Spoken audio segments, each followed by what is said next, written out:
Assalamualaikum warahmatullahi wabarakatuh.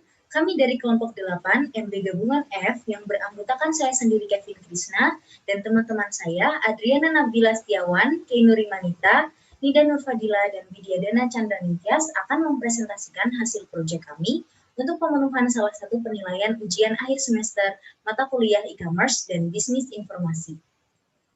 Di sini saya akan menjelaskan 4 poin yang melatar belakangi kenapa kelompok kami memilih perusahaan Watson Indonesia sebagai perusahaan yang kami teliti di proyek kami. Poin pertama yaitu Indonesia adalah pasar yang besar bagi retail kesehatan dan kecantikan. Sebenarnya ada beberapa faktor yang mendorong pertumbuhan dari retail kesehatan dan kecantikan di Indonesia, yaitu yang pertama, jumlah penduduk Indonesia yang semakin bertambah. Kedua, kesadaran masyarakat yang semakin tinggi akan kesehatan, dan tingkat perekonomian masyarakat yang terus meningkat. Pertumbuhan pasar yang semakin meningkat ini karena konsumen di perkotaan khususnya memiliki kecenderungan untuk mengeluarkan uang untuk mengedepankan kesehatan internal dan kecantikan eksternal. Maka dari itu pasar untuk retail kesehatan dan kecantikan itu sangat besar. Yang kedua, data Nielsen mencatat dari 2016 ke 2018, gerai kesehatan dan kecantikan selalu bertumbuh cukup signifikan. Datanya adalah dari tahun 2016 ada 29% retail kesehatan dan kecantikan tumbuh menjadi 31,9% pada tahun berikutnya, dan tahun 2018 semakin tumbuh lagi menjadi 40%. Tak heran jika retail kesehatan dan kecantikan selalu bertumbuh pasarnya. Yang ketiga, kesehatan dan kecantikan sudah mulai menjadi kebutuhan pokok masyarakat Indonesia modern. Adanya perubahan gaya hidup saat ini yang mengedepankan kesehatan dan kecantikan, maka dari itu kecantikan dan kesehatan sudah menjadi kebutuhan pokok masyarakat Indonesia modern. Yang keempat, Watson Indonesia merupakan drugstore populer di Indonesia yang disebutkan dalam Indonesia Pharmacy Retail Market Outlook to 2022. Di sini sudah jelas bahwa Watson Indonesia merupakan drugstore yang paling populer menurut Indonesia Pharmacy Retail Market Outlook to 2022. Maka dari itu, ini merupakan 4 poin terbesar yang melatar belakangi perusahaan Watson untuk kami pilih menjadi perusahaan yang kami teliti.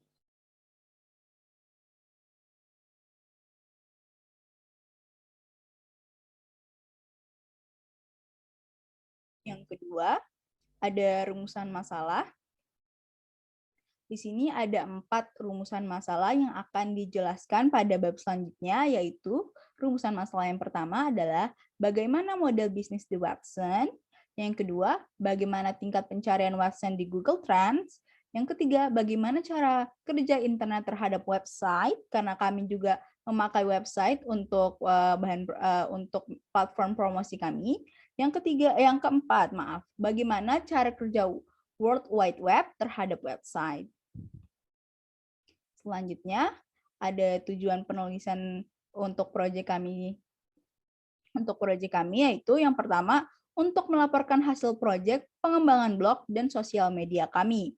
Yang kedua, untuk mengetahui cara kerja internet dalam dunia e-commerce. Definisi mengenai e-commerce disebutkan oleh Laudon dan Trevor, yaitu e-commerce merupakan penggunaan internet, web, dan aplikasi seluler dan browser berjalan pada perangkat seluler untuk bertransaksi bisnis. Secara lebih formal, transaksi komersial yang diaktifkan secara digital antara dan antar organisasi dan individu. Transaksi yang dimaksud mencakup sebagian besar transaksi yang terjadi melalui internet, web, dan atau perangkat seluler.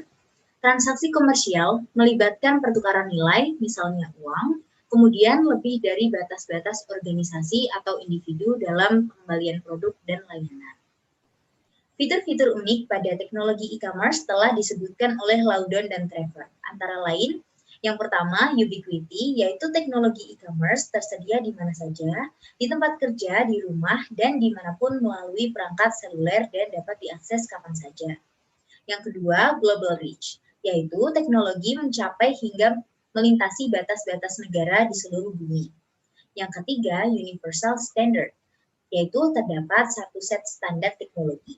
Yang keempat, richness, mungkin untuk video, audio, dan juga pesan teks. Yang kelima, interactivity, yaitu teknologi bekerja melalui transaksi dengan pengguna. Yang keenam, information density, yaitu teknologi mengurangi biaya informasi dan meningkatkan kualitas. Yang ketujuh, personalization atau customization, yaitu teknologi memungkinkan pesan yang dipersonalisasi yang akan disampaikan kepada individu serta kelompok. Yang kesembilan, social technology, yaitu user-generated content dan jejaring sosial. Selanjutnya, membedakan tipe e-commerce kebanyakan dilakukan secara alami berdasar market relationship, seperti siapa menjual kepada siapa, yang telah disebutkan oleh Loudon dan Trevor, yaitu B2C, yaitu bisnis online yang menjual kepada konsumen individu. B2B, bisnis online yang menjual kepada bisnis-bisnis yang lain. Ada juga C2C, yaitu konsumen yang menjual kepada konsumen-konsumen yang lain. Ada mobile e-commerce atau m-commerce, pengguna perangkat seluler untuk memungkinkan transaksi online. Selanjutnya ada social e-commerce, yaitu sebuah e-commerce yang diaktifkan dengan jaringan sosial dan hubungan sosial secara online. Yang terakhir ada local e-commerce, yaitu e-commerce yang berfokus dalam melibatkan konsumen berdasar lokasi geografisnya. Selanjutnya mengenai content provider disebutkan sebagai berikut. Content provider mendistribusikan konten informasi seperti berita digital, musik, foto, video, dan pekerjaan seni. Content provider dapat menghasilkan uang melalui berbagai model pendapatan yang berbeda, termasuk iklan, biaya berlangganan, dan penjualan barang digital. Kemudian, definisi mengenai blog salah satunya disebutkan oleh Loudon dan Trevor, yaitu sebuah blog, awalnya disebut webblog, adalah halaman web pribadi yang biasanya berisi serangkaian entry kronologis dari yang paling baru hingga yang paling lama oleh penulisnya dan tautan ke web halaman terkait. Lalu ada bab 3. Bab 3 membahas tentang hasil praktikum dan proyek. Pada bagian ini membahas mengenai hasil praktikum dan juga proyek yang dilakukan oleh kelompok kami dalam satu semester terakhir ini. Yang mana jika diurutkan sesuai dengan pengumpulan tugas yang sesuai, maka akan seperti pada tampilan di layar ini. Minggu pertama, memilih platform e-commerce dalam bidang marketplace untuk kelompok. Minggu kedua, tugas melakukan riset keyword. Minggu ketiga, membuat artikel pertama. Minggu keempat, praktek analitik dan membuat artikel kedua. Minggu kelima, membuat artikel ketiga. Minggu keenam, membuat dan mengisi kalender penilaian kelompok. Lalu minggu ke-11 dan 12, membuat laporan sosial media marketing. Lalu ada penentuan topik. Kelompok kami memutuskan untuk menggunakan website atau mengambil website sebagai fokus utama kami. Kami memiliki blog dengan designwithwebsite.blogspot.com atau dengan nama tampilan All About Website. Lalu kami juga memiliki Twitter, yaitu Signing Website, dan juga Instagram yang kami beri nama You Sign Better. Lalu setelah penentuan topik, kami melakukan riset keyword. Riset keyword dilakukan untuk menentukan topik dan tema yang untuk dijadikan artikel all about website. Kualitas artikel juga secara langsung dipengaruhi oleh minat dari keyword yang telah kami riset. Terdapat langkah melakukan keyword sebagai berikut. Pertama adalah keyword list. Terdapat 20 hasil teratas yang berasal dari hasil brainstorming kelompok kami.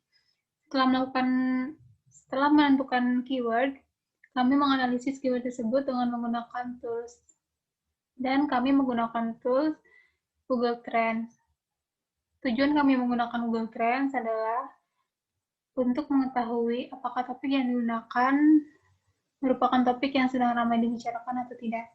Yang kedua ada riset tren kata kunci. Pada gambar pertama, ini merupakan tampilan dari Google Trend per wilayah, dan gambar kedua merupakan tampilan grafik pada Google Trend. Riset tren kata kunci yang dilakukan pada situs trend.google.com/trend/ yang dilakukan untuk membandingkan kata kunci yang paling banyak dicari oleh masyarakat. Lalu yang ketiga ada market size.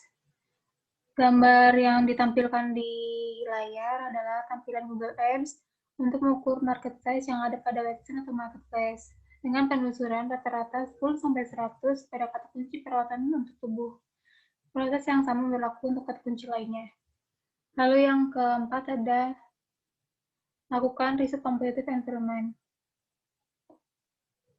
Selanjutnya, kami melihat pesaing dengan menggunakan spyfood.co, dan gambar yang ada di layar merupakan contoh kata kunci untuk Watson Skincare. Setelah itu, kami memilih bagian View Live SRP, maka akan muncul website-website yang membahas keyword pencarian kompetitor yang sama tampilannya. Lalu yang kelima, ada value proposition.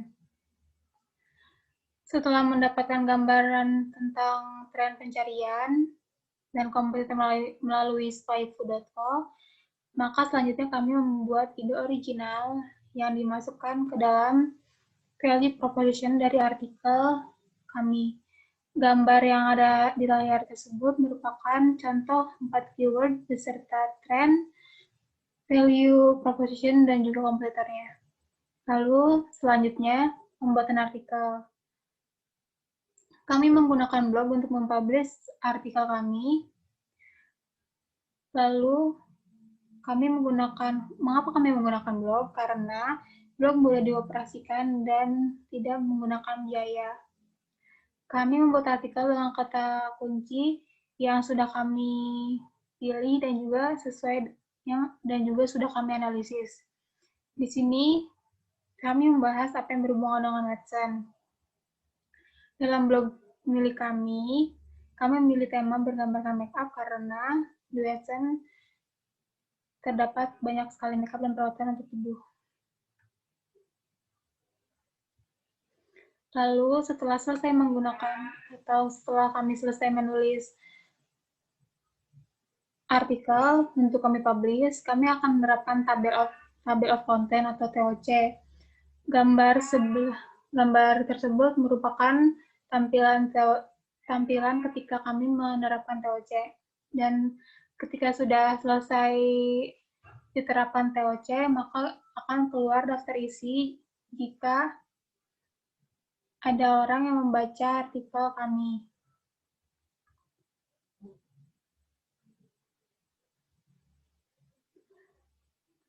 Dan ini merupakan contoh artikel yang sudah kami publish. Yang pertama ada beauty hack yang wajib kamu ketahui. Di sini, di artikel ini, membahas tentang cara mudah mempercantik diri dengan menggunakan bahan alami yang bisa kalian temukan di sekitar. Lalu yang kedua ada diskon weekend di Watson. Ini menjelaskan tentang diskon apa saja yang tersedia di Watson, termasuk diskon jualnya. Lalu yang ketiga ada artikel yang berjudul Member Watson, Worth It Kah? Simak cara daftar member Watson berikut dan keuntungan apa saja yang kamu dapatkan. Artikel ini berisi tentang cara menjadi member Watson, syarat apa saja yang dibutuhkan, dan ada juga tentang cara mengaktifkan member card Watson secara online. Lalu kami mempromosikan website kami melalui Instagram, Line, WhatsApp, Facebook, dan Twitter. Lalu ada monitoring performance website. Untuk memantau performa website, kami mengandalkan tools, yaitu kami menggunakan tools Google Analytics. Tujuannya adalah untuk memantau perkembangan website kami. Berikut adalah tampilan Google Analytics pada website All About Website. Di gambar yang pertama atau gambar yang di atas ini adalah grafik perkembangan views pada minggu ke-11. Kami membuat website pada tanggal 16 Februari 2021, mulai posting pada tanggal 6 Maret 2021, dan mulai melakukan promosi di Instagram pada tanggal 12 Maret 2021. Dalam 3 bulan terakhir, website kami memperoleh 600 viewers dan 12 komentar. Terjadi lonjakan viewers dengan jumlah 120 pada tanggal 13 Maret 2021. Pada tanggal tersebut, kami memposting artikel yang berjudul diskon weekend di website. Adapun pada bulan April sampai pertengahan bulan Mei, kami tidak memposting artikel pada website kami. Kemudian ada kenaikan viewers yang terjadi pada tanggal 28 Mei dengan 74 tampilan. Lalu yang kedua ini adalah gambar dari grafik viewer minggu ke-12. Grafik tersebut menunjukkan perkembangan viewer blog kami dalam 3 bulan terakhir. Terjadi peningkatan viewer kembali pada akhir bulan Mei sampai Juni dengan total viewers dan komentar secara keseluruhan sebanyak 692 viewers dan 22 komentar. Lalu ada grafik yang ketiga. Grafik tersebut menunjukkan perkembangan viewers blog kami dalam 7 hari terakhir, di mana 112 viewers dan 10 komentar baru. Viewers mulai mengalami peningkatan pada tanggal 1 dan 2 Juni. Itu kami melakukan promosi di Instastory WhatsApp. Lalu pada tanggal 3 Juni 2021, kami mempromosikan blog kami melalui Threads atau postingan di Twitter dan Line Story. Pada 4 Juni 2021, kami memposting atau mempromosikannya lewat Facebook, dan pada tanggal 5 Juni 2021, kami mempromosikannya melalui grup-grup, story WhatsApp, dan juga Twitter. Lalu ada platform advertising. Yang pertama ada Facebook. Facebook Ads adalah fitur yang ditawarkan oleh Facebook untuk mempromosikan atau mengiklankan suatu fans page yang sebelumnya sudah dibuat oleh pengguna Facebook dengan jangkauan yang berbeda dan dapat diatur oleh pemasang iklan tersebut. Yang kedua ada YouTube Ads. YouTube Ads adalah salah satu fitur yang disediakan oleh YouTube bagi brand dan marketer untuk memasang iklan. Yang ketiga ada Google Ads. Google Ads adalah merupakan sebuah produk periklanan yang dibuat oleh Google dan yang sampai saat ini masih menjadi sumber pemasukan utama Google di bidang periklanan. Yang ketiga adalah TikTok Ads. TikTok Ads merupakan salah satu tempat untuk membuat iklan mempromosikan bisnis yang sedang booming sepanjang tahun 2020. Lalu ada Instagram Ads. Instagram Ads adalah platform iklan di media sosial Instagram yang bisa membuat iklan di feed Instagram dan Instagram Stories melalui platform Instagram ini. Lalu ada Twitter Ads. Twitter Ads adalah salah satu fitur yang dapat membuat penggunanya memasang iklan di platform tersebut. Dan yang terakhir ada Tips and Tricks. Manakah yang lebih efektif? Menurut kelompok kami, yang lebih efektif adalah menggunakan Instagram Ads. Kenapa? Karena kami menggunakan Instagram Ads selama mempromosikan website kami. Dan jika menggunakan Instagram akan lebih banyak dilihat oleh orang-orang. Instagram memiliki pengaruh yang sangat besar dibandingkan Facebook dan Twitter. Karena mayoritas pengguna Instagram adalah kalangan muda yang lebih ingin mengetahui tentang website. Lalu, selama akun Instagram kami tidak di private atau di privacy, maka siapa saja bisa melihat Instagram kami. Karena Jika tidak di-privacy, maka tidak ada keterbatasan audiens untuk melihat postingan Instagram kami. Selanjutnya adalah kalender penilaian. Ini adalah kalender penilaian week 3 dengan masing-masing job desk. Dengan total view 327, durasi 7 hari, average page view 3 menit, 12 detik, jumlah followers 6, dan jumlah konten 1. Mendapatkan penilaian dari masing-masing kelompok dengan total rata-rata 86,267. Selanjutnya kalender penilaian week 4 dengan masing-masing job desk. Dengan total view 422, durasi 7 hari, jumlah followers 15, jumlah konten 15.